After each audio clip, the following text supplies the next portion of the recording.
아니 내가 먹고 싶은 거 안 먹고 사고 싶은 거 안 사고 아끼고 아껴서 모은 돈인데 단 1원이라도 사라지는 건 싫어. 그냥 은행에 넣어두면 안전하지 않나? 라고 생각을 했었는데요. 하지만 투자를 안 하고 가만히 있는 것도 돈을 떼이고 있는 거라는 걸 아셔야 됩니다.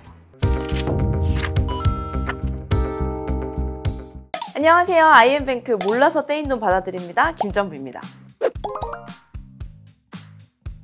1편, 2편 영상 다들 잘 보고 오셨나요?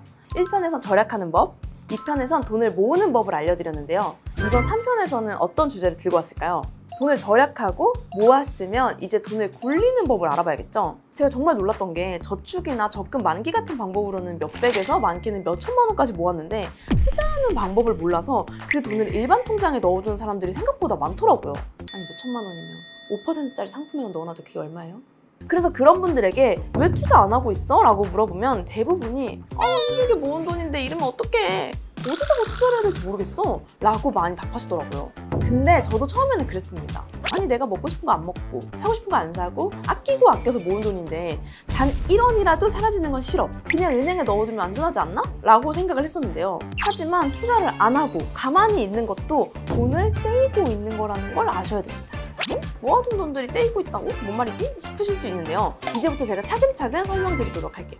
여러분 아마 이런 경험 있으실 거예요. 아니 무슨 치킨 한 마리에 2만 원 중반대야. 예전에 만 원이었는데. 와 요즘 점심에 만 원으로 먹을 곳이 없네? 진짜 내 월급 빼고 다 올라.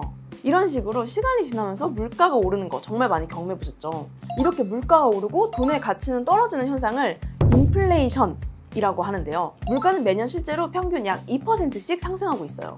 우리나라의 중앙은행인 한국은행이 전년 대비 물가 상승률 2%를 목표로 하고 있는데요. 물가가 너무 오르지 않거나 떨어지게 되면 사람들은 물건 가격이 떨어질 것을 기다리면서 소비를 안 하게 되고 기업의 매출 감소, 고용 감소, 경기 침체와 저성장으로 이어지게 되기 때문이죠.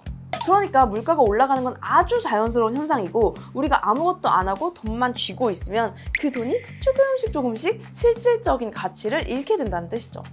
뭐 2% 정도야 라고 생각하시면 안 됩니다. 2%는 모든 물건에 대한 수치이지 우리 실생활에 밀접한 식료품, 음료 등은 보통 더 많이 상승해요. 그래서 가치가 떨어지고 있는 우리가 힘들게 모은 돈들을 투자를 통해서 떨어지는 가치만큼 굴려나가야 돈을 떼이지 않는 거라고 할 수 있는 거예요.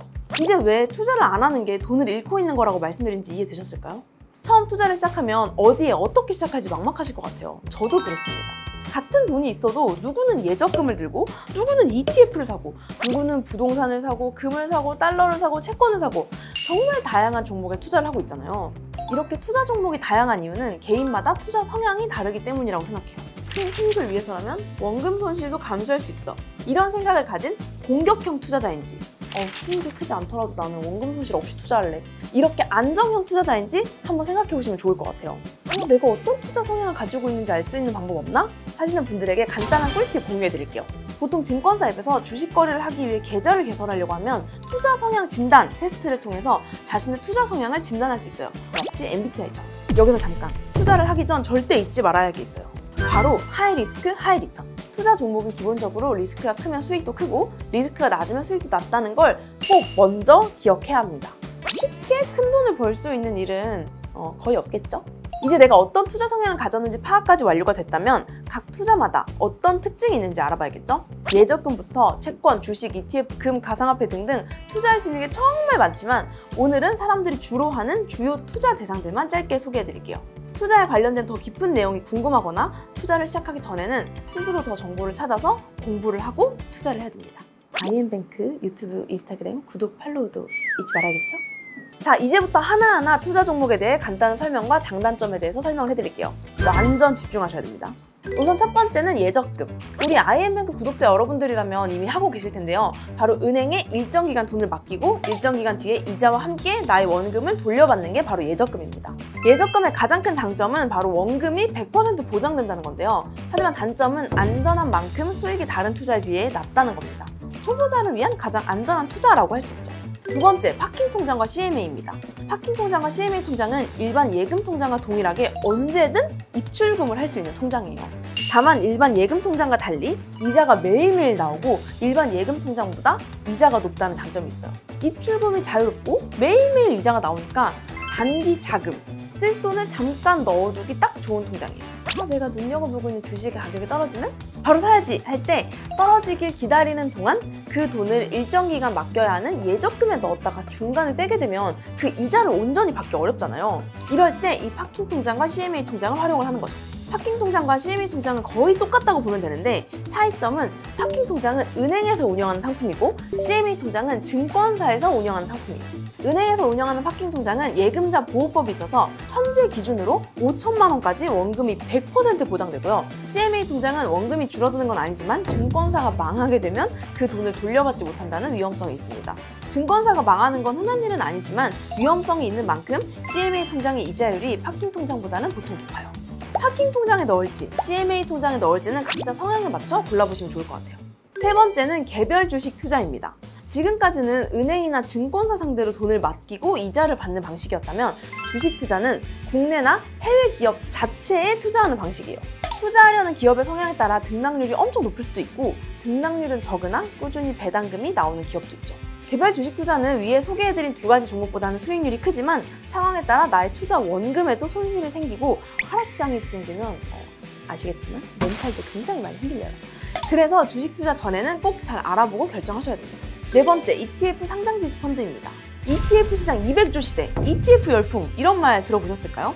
요즘 정말 핫한 투자 종목인데요. ETF 투자는 개별 투자의 변동성을 줄이고 싶을 때 많이 선택하는 종목이에요. ETF는 쉽게 말하면 여러 자산을 한 박스에 담아놓는 하나의 투자 상품이라고 이해하시면 편해요. 예를 들면 코스피 200 ETF는 한국의 최대 거래소인 코스피의 상위 기업 200개 평균 주가 흐름에 따라가는 ETF고요. 해외 주식 ETF로 유명한 S&P 500은 미국을 대표하는 500개 기업의 평균 주가 흐름을 따라가는 ETF입니다. 즉 코스피 200 ETF를 사면 200개에 해당하는 기업에 투자하는 것과 같아지는 거예요. 그렇게 되면 자연스럽게 여러 기업, 여러 종목들의 분산 투자가 되고 리스크와 수익 변동성도 줄어들게 되겠죠? ETF 투자는 개별 투자 종목을 고르기 어려울 때나 소액으로 분산 투자를 하고 싶은 분들께 강력 추천드리는 종목이에요. 다섯 번째, 부동산 투자입니다. 집, 말 그대로 실물 자산이라서 신뢰가 높고 전월세 등 임대 수익을 얻거나 인플레이션으로 물가가 올라갈 때 부동산 가격도 함께 상승하면서 수익을 얻을 수 있어요.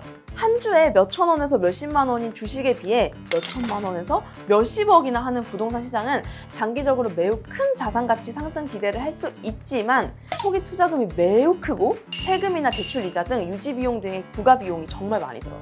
그리고 부동산은 유동성이 낮기 때문에 급하게 돈이 필요할 때 쉽게 팔 수 없으니 신중하게 투자하는 것이 정말 중요합니다. 부동산은 투자 목적으로 사는 경우도 있지만 우리 어차피 언젠가 살 집 한 채는 필요하잖아요. 부동산 투자는 당장 안 하더라도 꾸준히 공부하면 나중에 정말 큰 도움이 될 수 있을 거예요. 여섯 번째는 채권입니다. 채권은 정부나 기업에 돈을 빌려주고 약속된 기간이 지나면 정해진 이자를 받는 투자예요. 채권은 안정성이 매우 높고 예적금보다 높은 금리를 주는 종목이거든요. 특히 국가가 발행하는 국채, 한국채, 미국채 같은 것들은 거의 원금 손실 위험이 없고 기업이 발행하는 회사채도 기업의 신용도에 따라 안정성과 수익률이 다양하게 나뉘어져 있어요. 변동성 큰 상품이 무섭지만 예적금보다는 조금이라도 더 수익을 내고 싶은 분들에게 추천하는 종목입니다. 일곱 번째, 금 투자입니다. 금도 부동산과 마찬가지로 실물 자산으로 특히 인플레이션이나 금융위기 때 강한 면모를 보여줍니다. 그리고 실물이라 없어지지 않는다는 안정감도 있고요. 하지만 부동산처럼 전월세는 줄 수 없기 때문에 이자나 배당금, 임대 수익처럼 꾸준한 수입이 없어서 큰 비중을 투자하기보다는 인플레이션이나 금융위기를 대비하기 위한 전체 예산의 일정 부분만 투자하는 식으로 많이 투자하고 있는 상품이에요. 드디어 마지막 투자 방법, 가상화폐입니다. 흔히 알고 있는 비트코인 같은 위험하지만 수익률이 어마어마한 투자 방법인데요. 24시간 거래가 가능하고 초고수익 가능성이 있지만 그만큼 변동성도 엄청 크다는 거예요. 롤러코스터 같은 투자니까 혹시 나도 같은 가벼운 마음으로 투자하면 안 되겠죠? 다시 한번 말씀드리지만 높은 수익은 항상 높은 손실을 동반한다는 거 잊지 마세요. 저 이제 숨 좀 고를게요. 이렇게 제가 8가지 투자 방법과 장단점에 대해서 설명을 드렸는데요. 중요한 건 수익률만 보지 말고 나의 리스크 감당 능력과 투자 목적에 맞춰서 선택하는 거 충분히 공부하시고 선택하시면 좋을 것 같아요. 오늘 이렇게 투자를 꼭 해야 하는 이유와 투자 성향 진단하기 그리고 몇몇 투자 종목들에 대해서 간략하게 알아봤는데요. 이 영상을 보고 있는 IM뱅크 구독자분들도 투자를 하기 전에 꼭 충분한 정보를 얻고 현명한 투자를 시작하시길 바랄게요. 이번 투자편을 마지막으로 IM뱅크와 함께 몰라서 떼인 돈 없게끔 1편 절약부터 2편 저축, 3편 투자까지 알려드린 김장부였습니다. 주변에 사회초년생 친구들이 있으면 많은 공유 부탁드리고 앞으로도 김짬보와 IM뱅크 많은 응원 부탁드립니다. 그럼 안녕!